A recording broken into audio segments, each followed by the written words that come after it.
Graça e paz, amados irmãos, eu sou o pastor Diego Penha e eu quero dar continuidade à nossa exposição de 1 Pedro, capítulo 3, versos de 8 a 12. Abra comigo a sua Bíblia. 1 Pedro, capítulo 3, versos de 8 a 12. Nós vamos continuar, nós damos ênfase no versículo 8, tratando dessas 5 características. Sede todos, finalmente, sede todos de igual ânimo, compadecidos, fraternalmente amigos, misericordiosos e humildes. Então nós trabalhamos essas 5 características, a importância de uma atitude correta na nossa vida cristã. E nós vamos dar continuidade vendo a partir do verso 9, não pagando mal por mal ou injúria por injúria. Antes, pelo contrário, bendizendo, pois para isto mesmo fostes chamados, a fim de receberdes bênção por herança. Pois quem quer amar a vida e ver dias felizes, refreie a língua do mal e evite que os seus lábios falem dolosamente. Aparte-se do mal, pratique o que é bom, busque a paz e empenhe-se por alcançá-la. Porque os olhos do Senhor repousam sobre os justos, seus ouvidos estão abertos às suas súplicas, mas o rosto do Senhor está contra aqueles que praticam males. Vamos orar, meus irmãos. Senhor Deus, amado Pai, obrigado pela Tua santa palavra, obrigado pela vida da Tua igreja, Senhor.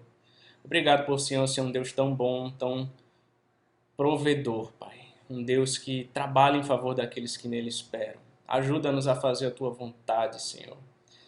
A sermos uma igreja viva e verdadeira, em nome de Jesus. Amém. Queridos irmãos, então nós estamos meditando no tema O Segredo para uma Vida Feliz, e o primeiro ponto que nós vimos foi uma atitude correta que nós precisamos ter. Em segundo lugar, uma resposta correta. Veja o que diz o verso 9. Não pagando mal por mal ou injúria por injúria. Antes, pelo contrário, bendizendo, pois para isto mesmo fostes chamados, a fim de receberdes bênção por herança. O versículo 9 nos dá uma aplicação muito específica das 5 ordens no versículo 8. Pedro aplica seus ensinamentos para situações em que foram maltratados por outros. Este versículo contém um mandamento negativo e outro positivo. Em primeiro lugar, não pagando mal por mal. Um relacionamento saudável ele não é marcado apenas por atitudes corretas, mas também por respostas ou reações corretas. Principalmente quando somos ultrajados. A palavra pagar, apodidome em grego, significa devolver ou retribuir. Ou seja, o cristão não deve pagar na mesma moeda. Levítico 19:18 diz: não te vingarás, nem guardarás ira contra os filhos do teu povo, mas amarás o teu próximo como a ti mesmo. Eu sou o Senhor. Em Deuteronômio 32, 35 e 36 diz: a mim me pertence a vingança, a retribuição a seu tempo, quando resvalar o seu pé. Porque o dia da sua calamidade está próximo, seu destino se apressa em chegar. Porque o Senhor fará justiça ao seu povo e se compadecerá dos seus servos. Quando vi que o seu poder se foi e já não há nem escravo, nem livre. Veja, é Deus quem fará a justiça pelo seu povo. Provérbios 20, 22 diz: não digas vingar-me-ei do mal, espera pelo Senhor, e Ele te livrará. Provérbios 24, 29 diz: não digas como Ele me fez a mim, assim lhe farei a Ele. Pagarei a cada um segundo a sua obra, diz o Senhor. Romanos 12, 19 diz: não vos vingueis a vós mesmos, amados, mas dai lugar à ira, porque está escrito: a mim me pertence a vingança, eu é que retribuirei, diz o Senhor. Em Hebreus 10:30 diz que o Senhor julgará o seu povo. Os crentes não devem pagar o mal com o mal. Na verdade, a vingança é uma resposta inaceitável para um crente. Efésios 4:29 diz: não sai da vossa boca nenhuma palavra torpe, sim unicamente a que for boa para edificação. Conforme a necessidade, assim transmita graça aos que a ouvem. Colossenses 3:8 diz: agora, pois, despojai-vos igualmente de tudo isto: ira, indignação, maldade, maledicência, linguagem obscena do vosso falar. Provérbios 4:24 diz: desvia de ti a falsidade da boca e afasta de ti a perversidade dos lábios. Em Provérbios 19:1 diz: melhor o pobre que anda na sua integridade do que o perverso de lábios e tolo. Eclesiastes 5:6 diz: não consintas que a tua boca te faça culpado, nem digas diante do mensageiro de Deus que foi inadvertência. O texto diz: não pague o mal com o mal, ou injúria por injúria. A tentação de responder na mesma moeda deve ter sido muito grande para os crentes perseguidos, que foram os primeiros leitores dessa epístola. Assim, Paulo adverte seus leitores a não revidar. A expressão injúria por injúria, loidoria em grego, significa ultrajar, xingar ou falar mal de alguém. O apóstolo Paulo declarou: quando somos injuriados, bendizemos; quando perseguidos, suportamos; quando caluniados, procuramos conciliação. Até agora temos chegado a ser considerados lixo do mundo, escória de todos, diz em 1 Coríntios 4, 12 e 13. Mais adiante, Paulo adverte os crentes a não injuriar ou se associar com aqueles que o fazem. Meu irmão, muitas vezes você vai ser tentado a pagar o mal com o mal. Mas nesse momento, lembre-se das Escrituras. Eu e você somos chamados a pagar o mal com o bem.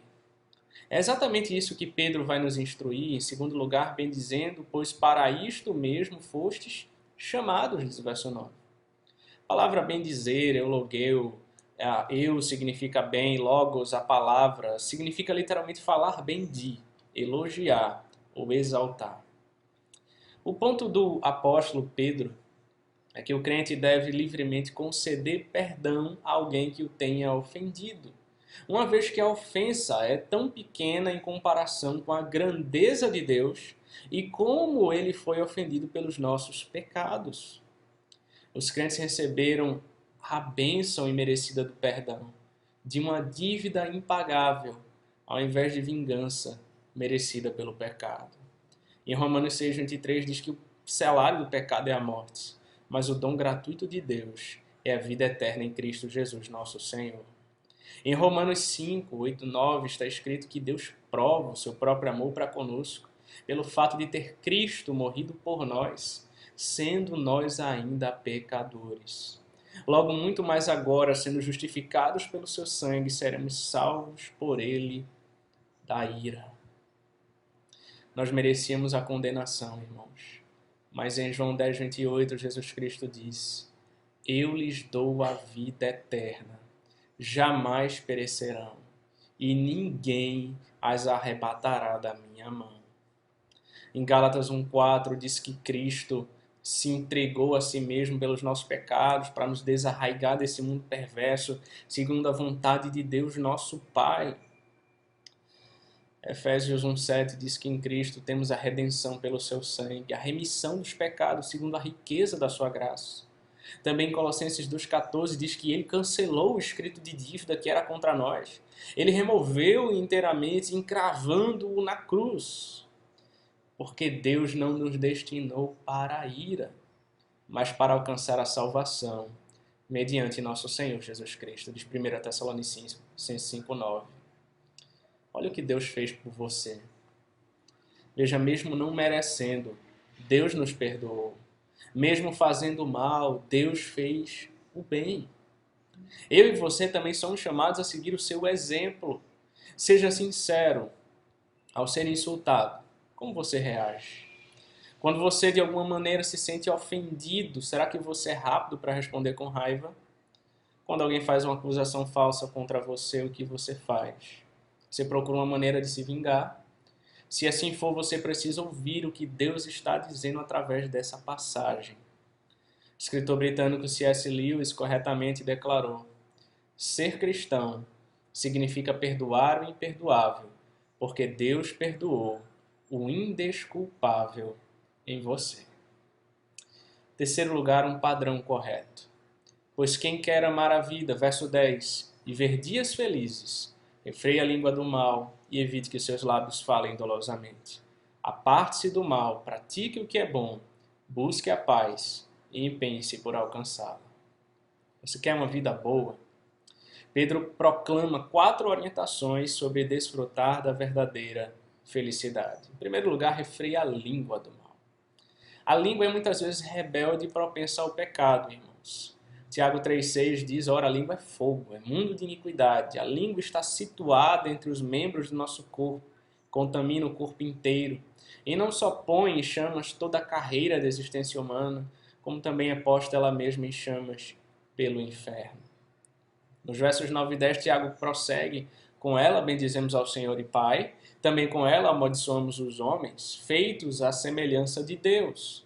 De uma só boca procede bênção e maldição. Meus irmãos, não é conveniente que estas coisas sejam assim. Acaso pode a fonte jorrar do mesmo lugar o que é doce e o que é amargoso? Tiago 1,26, portanto, diz, se alguém supõe ser religioso, deixando de refrear a língua, antes enganando o próprio coração, a sua religião é vã. No Salmo 12, o salmista diz, corte o Senhor todos os lábios bajuladores, a língua que fala soberbamente. Em Provérbios 12:18 está escrito, alguém a cuja tagarelice é como pontas de espada, mas a língua dos sábios é medicina. Provérbios 15:2 diz, a língua dos sábios adorna o conhecimento, mas a boca dos insensatos derrama estultícia. A língua serena é a árvore de vida, mas a perversa quebranta o espírito, diz o verso 4. Warren Wiersbe estava certo quando ele escreveu, muitos dos problemas da vida são causados pelas palavras erradas proclamadas no espírito errado. Se não utilizarmos as nossas palavras com muita cautela, irmãos, nos tornaremos incendiários espirituais, capazes de causar uma destruição generalizada. Assim, todo cristão deveria ler Tiago 3 regularmente e fazer a mesma súplica do salmista. Põe guarda, Senhor, a minha boca.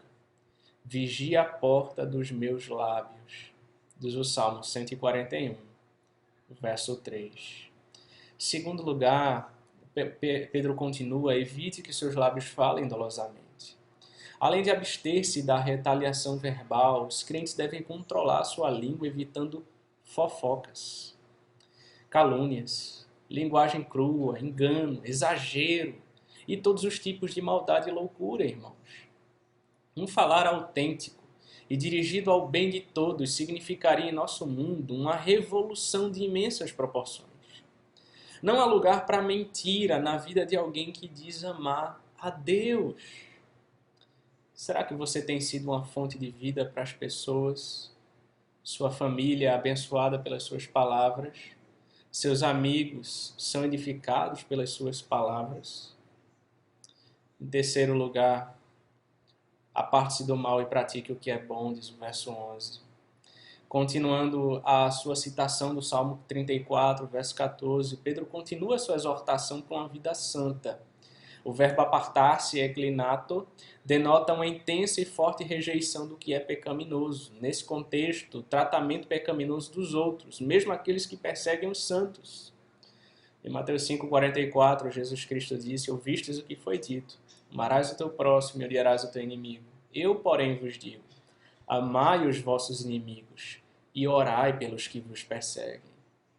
Romanos 12,14 está escrito, abençoai os que vos perseguem, abençoai e não amaldiçoeis. Pedro diz, aparte-se do mal, pratique o que é bom. Em quarto lugar, irmãos, busque a paz e empenhe-se por alcançá-la, ainda no verso 11. Os verbos buscar e empenhar transmitem uma intensa e agressiva ação. É como um caçador que busca vigorosamente a sua presa. A ideia é busque e empenhe-se por isso, com todas as suas forças. O termo paz, eirene em grego, indica uma condição constante de tranquilidade, que produz alegria e felicidade permanente. É a mesma palavra que aparece lá em Lucas 2,14, quando o nascimento de Jesus Cristo. Diz o texto de Lucas que subitamente apareceu com o anjo uma multidão da milícia celestial, louvando a Deus e dizendo, glória a Deus nas maiores alturas e paz na terra entre os homens, a quem Ele quer bem. Em Gálatas 5,22 temos que um dos frutos do Espírito é paz. Em 2 Tessalonicenses 3,16 diz: ora, o Senhor da paz, Ele mesmo vos dê continuamente a paz em todas as circunstâncias. O Senhor seja com todos vós. O que Pedro está dizendo é que eu e você devemos buscar a paz de forma intensa. Romanos 12,18 diz: se possível, quando depender de vós, tende paz com todos os homens. 1 Tessalonicenses 5,13 diz: viver em paz uns com os outros. No entanto, irmãos, nós gostamos de discutir e brigar, em vez de buscar e procurar a paz. Muitas vezes buscamos a contenda. Sejam por questões mais sérias ou muitas vezes por questões simples, por uma besteira. Os crentes podem rapidamente roubar a paz uns dos outros. Em vez disso, os servos daquele que é chamado príncipe da paz deveriam refletir a paz tanto na igreja quanto no mundo. Jesus declarou: bem-aventurados os pacificadores, porque eles serão chamados filhos de Deus. Vamos orar, meus irmãos. Próxima feita nós continuamos esse sermão. Senhor Deus, amado Pai, graças te damos pela tua palavra, Senhor. Graças te damos porque o Senhor é bom, porque sua misericórdia dura para sempre, porque o Senhor nos chama a ser um povo pacificador, Senhor, que vive em paz e busca essa paz, Pai, com todos os homens. Ajuda-nos, ó Deus, a sermos uma igreja unida, temente ao Senhor, pacífica, uma igreja abençoadora. É o que nós te rogamos em nome de Jesus. Amém. Que Deus vos abençoe, meus amados irmãos.